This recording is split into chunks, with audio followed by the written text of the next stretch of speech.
18 अगस्त 2024 को श्री मोती बीए की जयंती कार्यक्रम को मनाया गया। उनके निवास स्थान नंदना वार्ड पश्चिमी बरहज देवरिया में।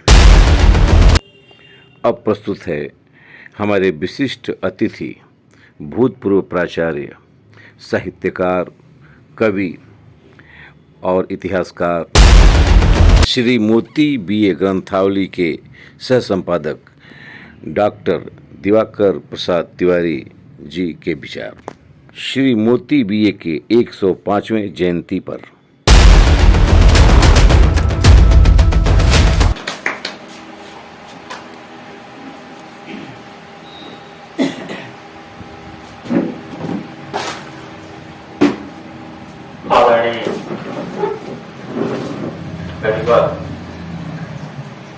और हमारे वरिष्ठ मित्र श्री सौदागर सिंह जी, हमारे गुरु भाई समान धर्मा और एक लंबे समय तक शिक्षा के क्षेत्र में शिक्षक के रूप में इतिहास के हैं तो ऐतिहासिक योगदान करने वाले हमारे बहुत करीब हमारे मित्र डॉक्टर अजय कुमार मिश्र जी,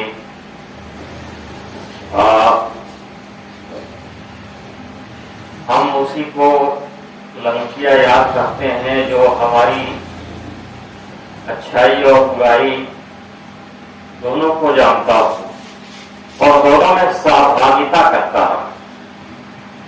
तो बहुत दिलौस मैं ये बात आपके सामने रख रहा हूं कि हमारे गर्दिश के दिनों के सबसे बड़े साथी डॉक्टर आर.पी. तिवारी, रवि प्रताप तिवारी जो हमारे बगल में बैठे हैं, और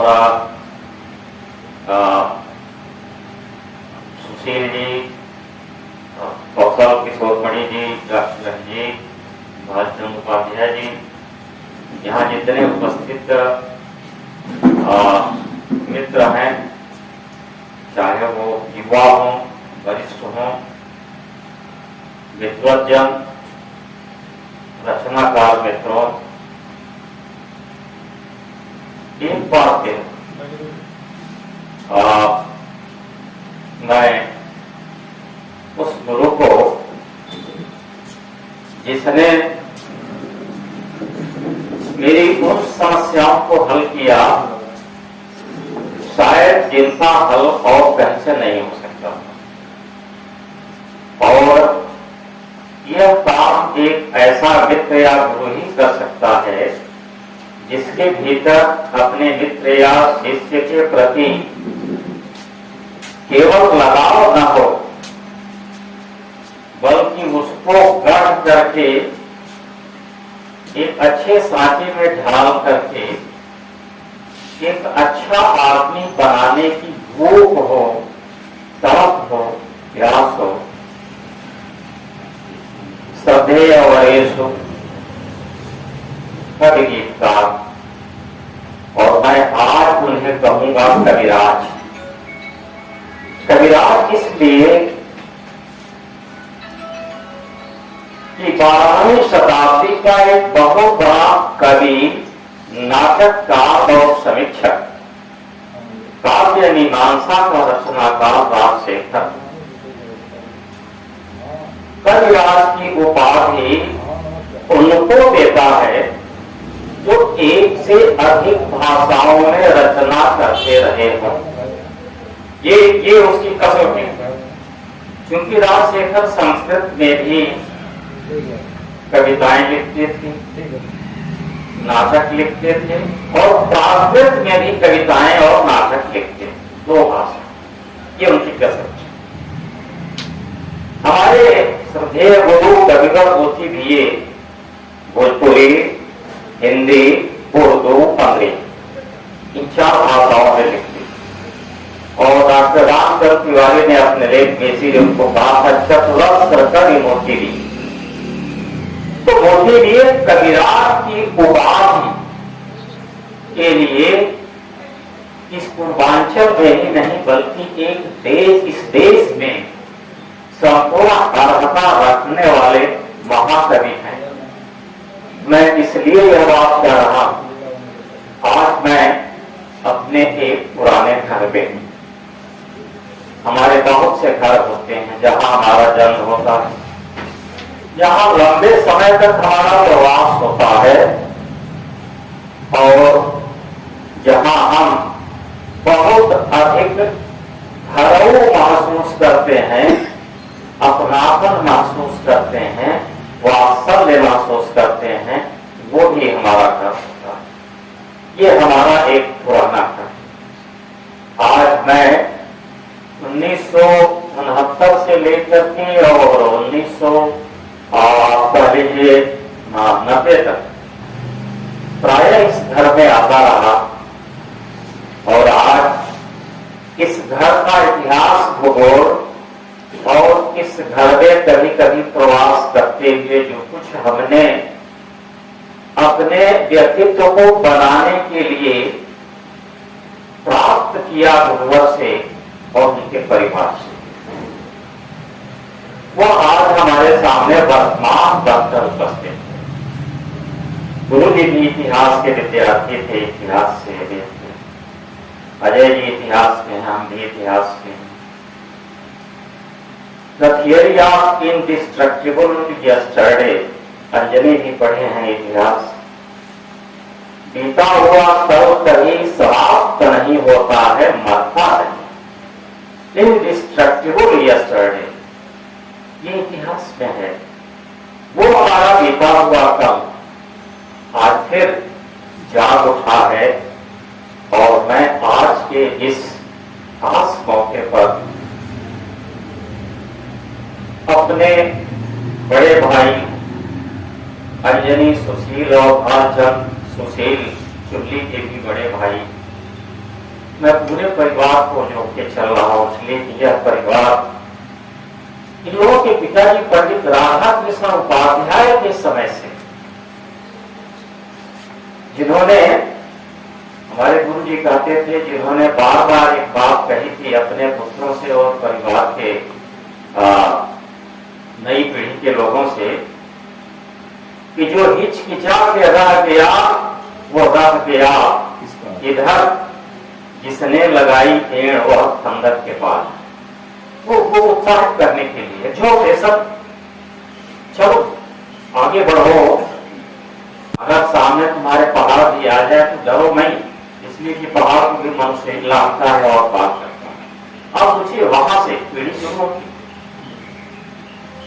इन लोगों के बड़े भाई, क्या नाम था जी वो सबसे बड़े जो थे, डॉक्टर परमानंद जी मुखी से बड़े थे, वो बड़े भाई जगदीश नारायण उपाध्याय, ये 3 भाई थे। और उसके बाद रविंद्र उपाध्याय, हमारे चुल्ली भाई, सुशील, सुधीर और ये भालचंद। करके गुरु जी कहते थे कि दफा हो का बताएं, हमरे बुझाला कि हमारा घरवा के लिए हो गई, कभी कभी हमरे बुझाला कि हमारा घरवा एकदम साहित्यिक हो गई था। सबके ऊपर कुछ न कुछ हम देखा जाए कि इतना असर हो गई बा कि हमरे कभी कभी डर लगेला कि परिवार कोने ना चली या कोने ना लोग ले चली, हम कहीं गिरोरे कोने ना ले चलता। रोरे कवि हैं, रचनाकार हैं, साहित्यकार हैं, आज फिल्मी गीत लिखे गए, तो परिवार से चल रहा तो हाँ चलो, सब पे नहीं न चल, ऐसे ही चल। ये परिवार, जिस परिवार में इतनी सुंदर विरासत हो और उस विरासत को ठीक से सजोने और संभालने का काम हम सब लोगों के बड़े भाई इंजीनियर श्री जवाहरलाल उपाध्याय ने किया। अभी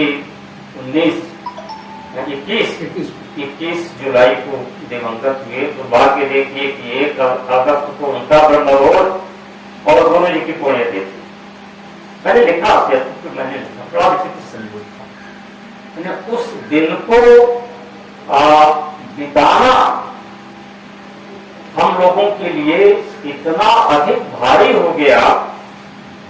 हम लोग बार बार यही सोचते थे कि ये संयोग कैसे उपस्थित हो गया। लेकिन विधाता का नियम होना तो हो गया।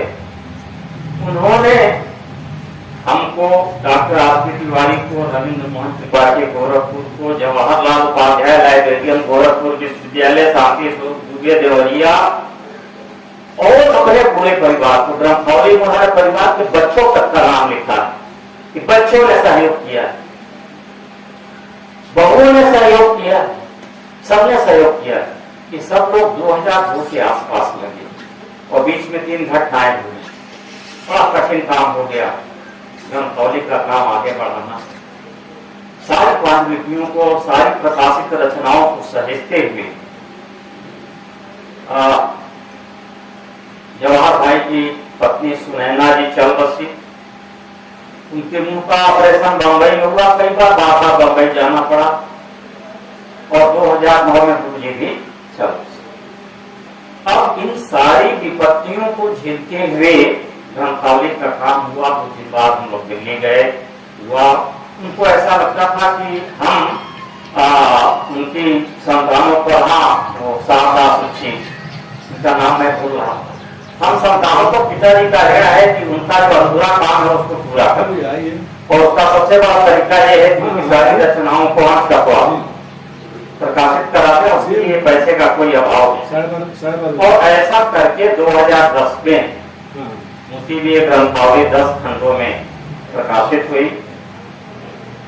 और उसी के साथ डॉक्टर रामचंद्र तिवारी, जो गोरखपुर विश्वविद्यालय में हिंदी विभाग के आचार्य और अध्यक्ष रहे और हिंदी गद्य साहित्य के इतने बड़े योद्धा, उनकी एक कृति आज भी मानक मानी जाती है हिंदी गद्य साहित्य का। उन्होंने एक बात कहा था कि इस समय, ये बात 1977 के आसपास की, इन दिनों जबकि इस देश के सारे रचनाकारों और कवियों का मूल्यांकन हो रहा है, अकादमिक जगत बहुत सजग है, सबके बारे में लिखा जा रहा है, ऐसा महसूस किया जा रहा है बहुत से रचनाकार और कवि उपेक्षित रह गए, उनकी रचनाओं को समाज को आगे ले आना चाहिए, प्रकाशित करना चाहिए, उसके लिए धन की व्यवस्था करनी चाहिए।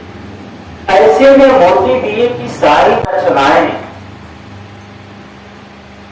जो उन्होंने अब तक लिखा है वो क्यों नहीं आ रही? धीरे धीरे आ रही, एक एक दो करके आ रही। कहा था मोती बीए को प्रकाशन के लिए प्रोत्साहित करने का केवल एक व्यक्ति ने काम किया था। बाकी लोग कहते थे अरे क्या हो जाएगा अगर आपकी कोई किताब छप जाएगी तो क्या हो जाएगा, मंचों पर आप जाते हैं, कविता सुनाते हैं, आपके नाम के लिए इतना काम। लेकिन हरिवंश राय बच्चन ने मुझसे कहा कि तुम्हारी कविताओं का, तुम्हारे गीतों का प्रकाशन बहुत जरूरी।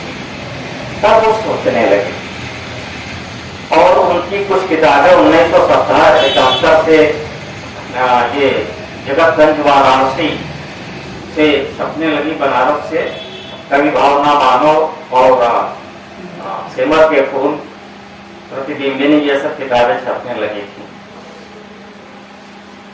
इसके बावजूद जब रामचंद्र तिवारी से हम डॉक्टर महेंद्र पांडे मिले तो उन्होंने कहा कि मोती बीए की साहित्य का अब तक मूल्यांकन नहीं हुआ, काफी कुछ उनका छप गया और उनके बारे में बहुत कुछ समाज जान गया। कभी सम्मेलनों में जाकर उन्होंने अपनी रचनाएं समाज तक पहुंचा दी, बड़ी चर्चा हो गई, बहुत लोकप्रिय हो चुके हैं, लेकिन साहित्य में अब तक उनका मूल्यांकन नहीं हुआ। सिर्फ 2 कारण, उन्होंने 2 कारण गिनाए। पहला कारण उन्होंने बताया कि मोती बीए का फिल्मी गीतकार होना, ये उनकी रचनाओं के मूल्यांकन में सबसे बड़ी बाधा बनकर आज खड़ा है। लोग उनको फिल्मी गीतकार मान रहे हैं और जिनको लोग फिल्मी गीतकार मानते हैं उनको साहित्य की कोटे से साहित्य के घरौंदे से, साहित्य के बाड़े से, साहित्य के क्षेत्र से, उसकी दुनिया से अलग मानते हैं कि फिल्मों में गीत जिन लोगों ने लिखा है वो कोई गंभीर साहित्य नहीं। अब मतलब धारणा बदल गई। एक से एक बड़े रचनाकार गीतकार फिल्मों में गए और उन्होंने फिल्मों में गीत लिखा और फिर मान लिया गया कि एक से एक इतने अच्छे फिल्मी गीत लिखे गए हैं जो साहित्य में स्थान पाने योग्य हैं और बहुत बड़े बड़े गीतकारों और रचनाकारों ने फिल्मों में गीत लिखा है और साहित्य में अब उनकी गणना होने लगी है। दूसरा कारण उन्होंने बताया कि मोती बीए का भोजपुरी तक अधिक सीमित होना। भोजपुरी में उन्होंने अधिक लिखा, इसका नतीजा यह हुआ कि लोग उनको सिर्फ भोजपुरी तक कवि मानने लगे, क्योंकि भोजपुरी की कविताएं उन्होंने मंचों से अधिक सुनाई, शायद उनकी मांग रही हो श्रोताओं की, और उन कविताओं को लोग ने, समाज ने ज्यादा सराहा और यह मान लिया गया कि ये भोजपुरी के कवि। उन्होंने कहा कि आज आवश्यकता, पहली आवश्यकता इस बात की है कि भोजपुरी बहुत सशक्त है, भोजपुरी का साहित्य बड़ी तेजी के साथ बढ़ रहा है, लेकिन आज भी वो हिंदी के सामने, हिंदी के टक्कर में खड़ा होने लायक नहीं है, अभी समय लगेगा। और दूसरी बात, फिल्मी गीतकारों का मूल्यांकन हो रहा है, समय उसमें भी लगेगा, आगे चलकर वे गीतकार भी बहुत अच्छे गीतकार और साहित्यिक माने जाएंगे, साहित्यकार माने जाएंगे, लेकिन अभी समय लगेगा। इसलिए चतुरस्र कवि मोती बीए एक लेख डॉक्टर रामचंद्र तिवारी ने लिखा कि मोती बीए 4 भाषाओं के कवि हैं और चारों भाषाओं में जो उनकी रचनाएं प्रकाशित हैं उनके आधार पर मोती बीए का मूल्यांकन होना चाहिए। अब देखिए, मोती बीए के रास्ते में तमाम बात है कि हम विस्तार में जाना नहीं चाहते हैं और हमारे साथी लोग हैं बताएंगे, भूलेंगे। फिल्मों में गए, वहां का संघर्ष अलग, गांव घर की समस्याएं अलग।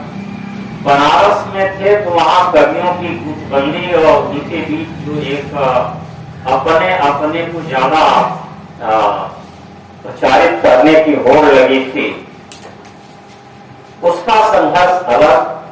पत्रकारिता जगत में गए, उसका संघर्ष अलग। पैसा कम मिलता था, काम ज्यादा करना पड़ता था, रात की पारी में भी काम करते थे। जगह जगह केवल संघर्ष और चुनौतियां उनको मिलती है। और एक दौर तो ऐसा है, देखिए 1934 में उन्होंने लिखा, सखी यह आह्वान तेरा पहला गीत था और कवि सम्मेलन में उन्होंने सुनाया था। 1934 से लेकर कम से कम वो 2001-2 तक तो सक्रिय रहे होंगे, लिखते रहे होंगे।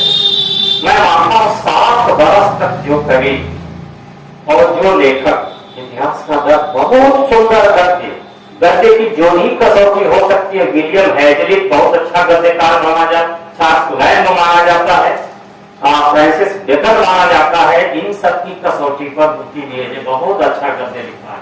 इतिहास का गद्य हो या अपने कविताओं की भूमिका हो या लेख हो। अभी भी अंजनी जी इतना बड़ा काम कर रहा, मैं बधाई देना भूल गया। अंजनी जी, भालचंद जी, सुशील जी, आपके श्रीवास्तव जी, ये सब लोग लग करके अभी मोती बीए का बहुत सारा साहित्य प्रकाशित है, अज्ञात है, उसको आगे ले आने का और समाज को देने का जो आप काम कर रहे हैं, अंजनी कुमार उपाध्याय, भालचंद उपाध्याय, सुशील जी, श्रीवास्तव जी, आप सब लोगों को इस काम के लिए मैं हृदय से बधाई देता हूँ। मोती बीए की कविताओं पर एक आरोप लग गया कि मोती बीए निराशावादी, आंसू के कविता, जले या मुझे रोशनी जिंदगी की कविता लिखते हैं, और पलायनवादी, निराशावादी और पलायनवादी। यह मेरी परिस्थितियों और मेरे स्वभाव की देन है, जीवन संघर्ष की देन है, जो यह कहता हो कि इन पर कविताएं लिखने वाला कभी निराशावादी और पलायनवादी है, वो बहुत बड़ा बेईमान है। न जीवन को समझता है न साहित्य को समझता है। इसका जीवन दुख से मुक्त है। यह पूरी सृष्टि ही गुण और दोष से युक्त है। इसमें गुण और दोष दोनों है। और व्यक्ति के जीवन में भी दुख और सुख है। आप एक भी आदमी बता दो इस कलयुग का जो यह कहता हो कि जन्म से लेकर मृत्यु तक मैंने केवल सुख ही देखा, ऐसा एक भी आदमी आपको नहीं मिलेगा। जो आदमी दुख में पड़ रहा है, दुख मारने का काम करता है, वह आदमी अभाव का गीत लिखता है। आंसू बहेंगे, वो रोएगा, उसका मन हल्का होगा, उसकी बातें बाहर जाएंगी, कैथारसिस होगी, विरेचन होगा। अगर ट्रेजेडी दुखांत नाटक लिखने वाला शेक्सपियर ये कहता है कि मैं दुखांत नाटक इसलिए लिखता हूं कि दुख की बातों को देखने वाले हमारे दर्शक जब रोते हैं देख करके हमारे नाटकों को, तो उनका दुख दूर हो जाता है। किसी के सामने रो लेने से, कह लेने से दुख हल्का हो जाता है। तो उन्होंने इस बात का खंडन किया और एक और कदम, आखिरी कदम जैसी कविताएं उन्होंने लिखी। उनके बारे में एक बात कही गई, नाम नहीं लेना चाहता हूं मैं, क्योंकि अभी नाम लेने का समय नहीं आया है। हो सकता है मैं कभी नाम भी आपको बता दूंगा। बरहज के एक सज्जन थे। बरहज अपने आप में एक बड़े खास तरह की जगह है और इस जगह में पता नहीं क्या है कि अच्छे अच्छे लोगों को लोग मोड़ देते हैं, आप उत्साहित कर देते हैं और बहुत ऐसे लोगों को उत्साहित कर देते हैं जो उसके पात्र नहीं होते हैं। मुझे थोड़ी शिकायत है, मैं भी बरहज का हूं, लेकिन ऐसा कभी कभी हुआ। उनकी कविताओं पे आरोप लगाया गया कि साहब इतने बड़े कवि ये कहे जाते हैं कि कविताओं में दर्शन नहीं, no philosophy at all in his poetry.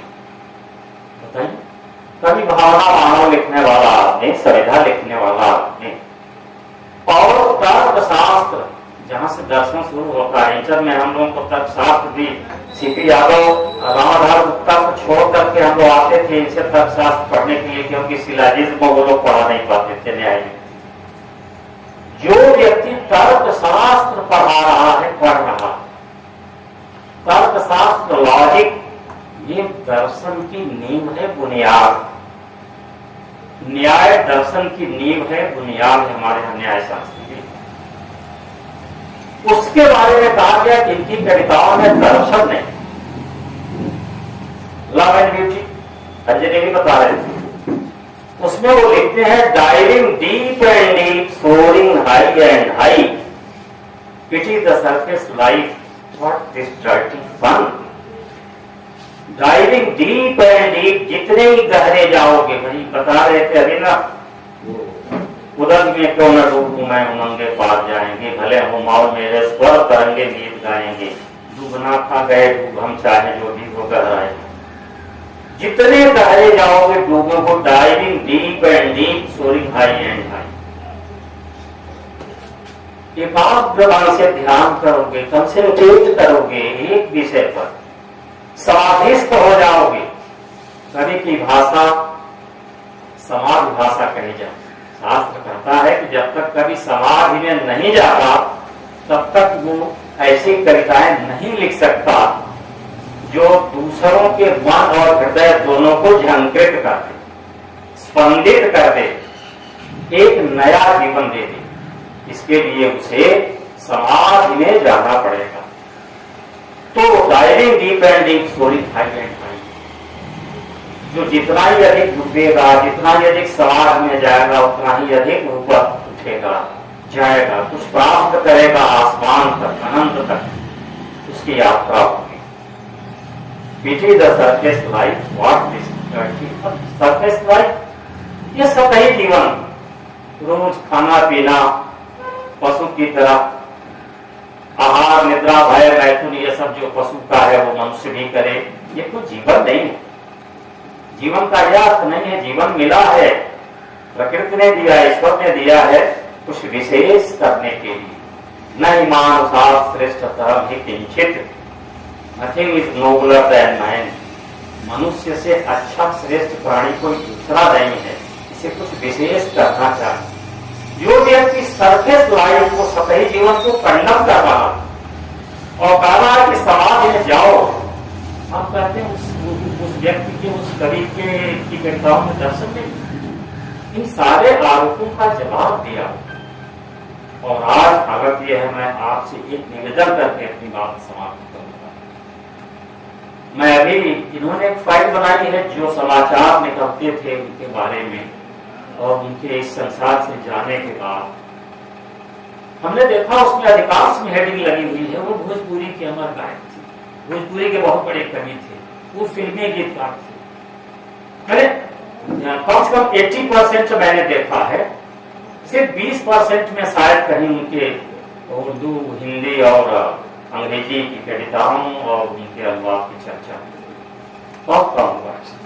मैं आप सबसे हाथ जोड़ के निवेदन कर रहा हूं कि मोती बीए का मूल्यांकन, मोती बीए की चर्चा इन चारों भाषाओं में लिखे हुए उनके साहित्य, जिसमें गद्य और पद्य दोनों कविताएं भी हैं और उनके निबंध, उनको सामने रख करके किया जाना चाहिए। और अगर ऐसा किया जाएगा तो मोती बीए शेक्सपियरियन सर्वे में तो नोटेड है ऑलरेडी इंग्लैंड में, उनका नाम है अंकित। मोती बीए एक विश्व कवि के रूप में स्थापित होंगे और इसके लिए हमको आपको थोड़ा सा आगे आना पड़ेगा। दूसरा एक निवेदन मैं आपसे करूंगा, इसके लिए अजय जी को साथ रख करके, रवि जी को साथ रख के, सौदागर जी को साथ लेके हम प्रयास करेंगे कि मोती बीए के नाम पर उनकी सुंदर प्रतिमा इस जिले में किसी प्रमुख स्थान पर, प्राइम प्लेस पे स्थापित होनी चाहिए। अभी गिरीश चंद्र तिवारी आपके निकट हैं, जिला पंचायत अध्यक्ष, जरूर वो इसमें आपकी सहायता करेंगे, चाहे बरहज में लगे, चाहे देवरिया में लगे, चाहे यहाँ तक कि बरेजी में लगे। जवाहर भाई की इच्छा थी कि बरेजी में गांव के बाहर बाबू जी की प्रतिमा लगे, लेकिन मैं ये नहीं कह रहा हूँ कि वहीं लगे, गांव के लगे, बरहज लगे, देवरिया लगे, लेकिन लगनी चाहिए। अंतिम बात उन्हीं के शब्दों में, तो जब पर्दा हो रहा कमरा में अचानक से ऐसा हुआ है, सुमन निज संपुटों में लो, संभालो प्यार के मूर्ति, संभालो प्यार के। बहुत